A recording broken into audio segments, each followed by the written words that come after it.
Shortage 13 जो पूरी तरीके से एक्टिव है, जिसने इससे पहले बतरून में लेबनान का जो हिजबुल्लाह का कमांडर है उसे यहां पर पकड़ा था। दोनों ही तरफ सीक्रेट ऑपरेशन लगातार अब ग्राउंड पर उतरकर आईडीएफ की अलग अलग यूनिट्स अंजाम यहां पर देती हुई नजर आ रही है। लेकिन बड़ी बात यह है कि आखिर कैसे इन ऑपरेशंस को अंजाम लगातार अब आईडीएफ यहां पर दे रही है। और ये दो तस्वीरें, दोनों बड़े ऑपरेशन, लेबनान में सीक्रेट ऑपरेशन होता है, नेवी कमांडर हिजबुल्लाह का पकड़ा जाता है, और अब बारी थी सीरिया की, जहां पर ईरान के लिए जासूसी करने वाले शख्स को आईडीएफ की टीम शॉर्टेज 13 उठाकर ले जाती है। पूछताछ कहा जा रहा है कि उससे यहां पर हो रही है और लगातार अब कार्रवाई यहां पर जारी।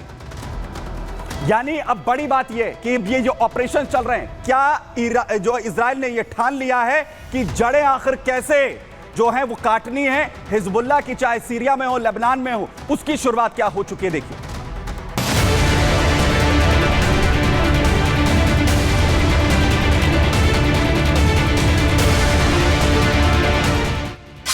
लेबनान के बाद इजरायली सेना ने अब सीरिया में भी ग्राउंड ऑपरेशन शुरू कर दिया है। इसकी पुष्टि इजराइल सरकार ने खुद की है। इजरायली सेना ने पहली बार सीरिया की सीमा में घुसकर एक सर्च ऑपरेशन चलाया और एक संदिग्ध शख्स को गिरफ्तार कर लिया। 2 दिन पहले लेबनान के बतरून शहर में चलाए गए ऑपरेशन की तर्ज पर इजराइल की सेना सीरिया में घुस गई और ईरान के एक संदिग्ध को गिरफ्तार कर अपनी सीमा में लौट आई। इजराइल की सेना ने बताया कि उसने सीरिया में जमीनी हमले को अंजाम दिया है।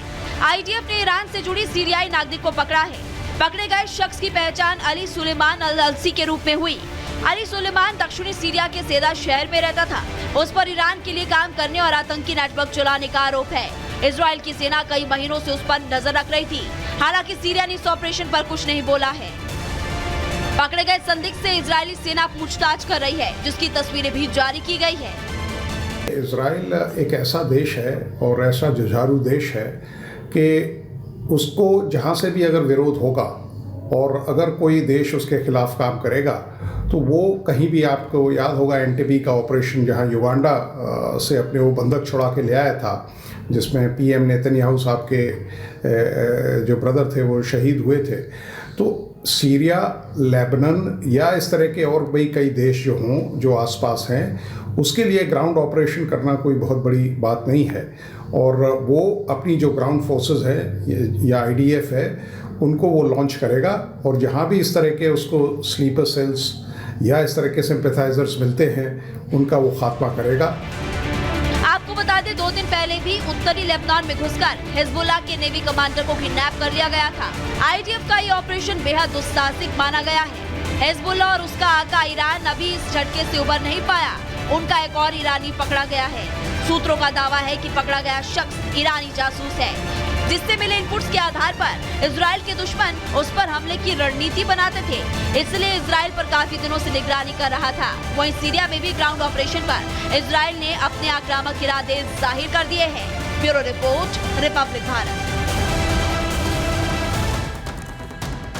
और वहीं इसी के साथ साथ अलग अलग मोर्चे जो हैं वो खुलते हुए इजराइल के लिए नजर आ रहे हैं, क्योंकि एक तरफ ईरान में अभी हाल ही में जो एयर स्ट्राइक है वो यहां पर की गई थी, वहीं दूसरी तरफ यमन पर भी जो हुती विद्रोही हैं उन्हें लेकर टारगेट इजराइल की तरफ से किया जा रहा है, वहां से पलटवार हो रहे हैं। लेबनान में ग्राउंड ऑपरेशन जो है वो लगातार यहां पर चल रहे हैं और सीरिया की भी शुरुआत हो चुकी है। गाजा में पहले से ही लगातार एक के बाद एक ऑपरेशन लगातार जारी है और कहा यह जा रहा है कि आईडीएफ जैसे पहली बार अब सीरिया में ग्राउंड पर उतरी है तो क्या उसके बाद एक और मोर्चा यहां पर युद्ध का जो है वो आईडीएफ के लिए खुल जाएगा, जहां से लेबनान और गाजा जैसे सिचुएशंस क्या अब सीरिया में भी यहां पर होने वाली हैं, जिसे लेकर अब कहीं ना कहीं सभी की निगाहें इसी बात पर आकर टिक गई हैं, क्योंकि अब बड़ा ऑपरेशन यहां से अंजाम दिया गया। बहरहाल आगे बढ़ रहा हूं, क्योंकि एक तरफ लगातार आईडीएफ जो है वो बड़ी कार्रवाई आसपास की जगहों पर यहां पर कर रही है, लेकिन सभी को इस बात का यह इंतजार है कि क्या ईरान पलटवार करेगा इजराइल पर, क्योंकि पूरी दुनिया इस बात का इंतजार करती हुई नजर आ रही है। और सबसे बड़ी बात यह है कि अब यूएस में जो चुनाव हो रहे हैं उसे लेकर ईरान की नजर है।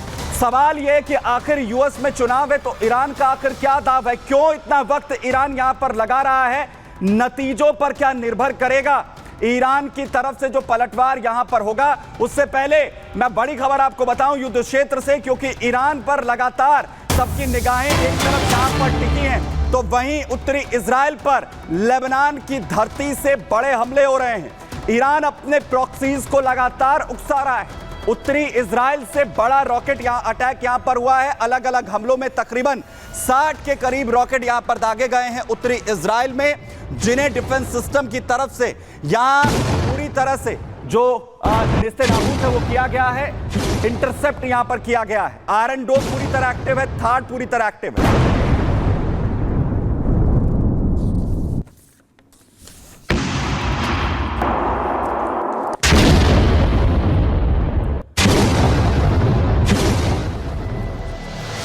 लेकिन ईरान आखिर क्यों, अमेरिका का नया राष्ट्रपति कौन होगा, इसका चेहरा देखने के बाद क्यों आखिर इंतजार कर रहा है कि वो पलटवार करे, अपनी स्ट्रैटेजी बनाए? देखिए।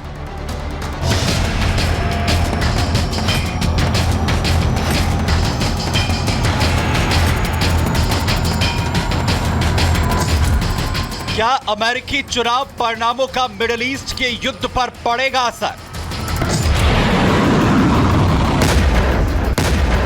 अमेरिका के नए राष्ट्रपति के चेहरे को देखकर ईरान बनाएगा युद्ध नीति।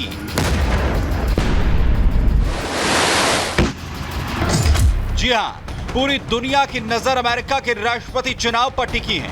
अब ईरान भी इन चुनाव पर नजर गड़ाए हुए है। माना जा रहा है कि ट्रंप के जीतने पर ईरान के कदम ठिठक सकते हैं, जबकि कमला हैरिस की जीत पर ईरान फिर से आक्रामक रुख अख्तियार कर सकता है। आपको बता दें कि ट्रंप की छवि ईरान विरोधी है। ट्रंप ने खुलकर इजरायल के समर्थन का ऐलान किया है। मतलब अगर ट्रंप जीते तो इजरायल को युद्ध में मदद मिलेगी, जबकि कमला की छवि युद्ध को लेकर ढुलमुल है। कमला इजरायल से युद्ध खत्म करने की अपील कर रही हैं, जबकि ईरान के लिए उनका रुख नर्म दिख रहा है। इसलिए ईरान ने इजरायली हमले के बाद भी अभी तक पलटवार नहीं किया है। जानकारों का कहना है कि ईरान का अगला कदम अमेरिका के नए राष्ट्रपति के चुनाव को देखते हुए उठेगा। वहीं अमेरिका में चुनाव की गहमा गहमी अपने चरम पर है।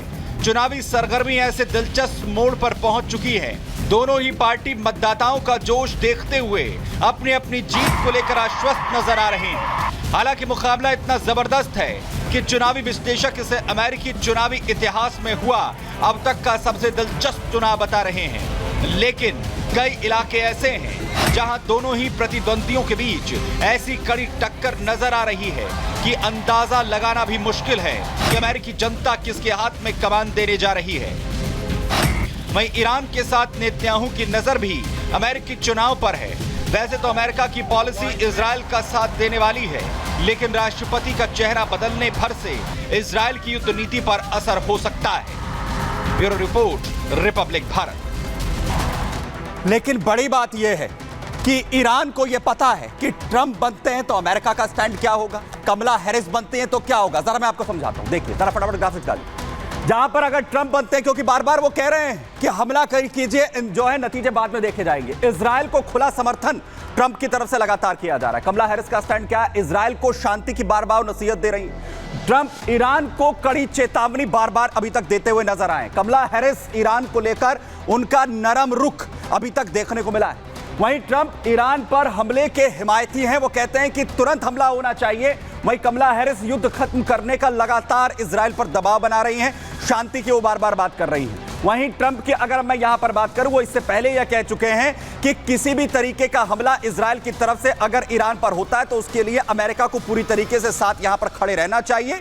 जबकि इस वक्त कमला हैरिस को नरम रुख का नेता इस वक्त यहां पर समझा जा रहा है, और यही वजह मानी जा रही है कि ईरान ये देखना चाहता है कि नतीजे अमेरिका में क्या होते हैं, और उसी हिसाब से वो रिटेलिएट इस संग्राम में करता हुआ नजर आएगा। तो संग्राम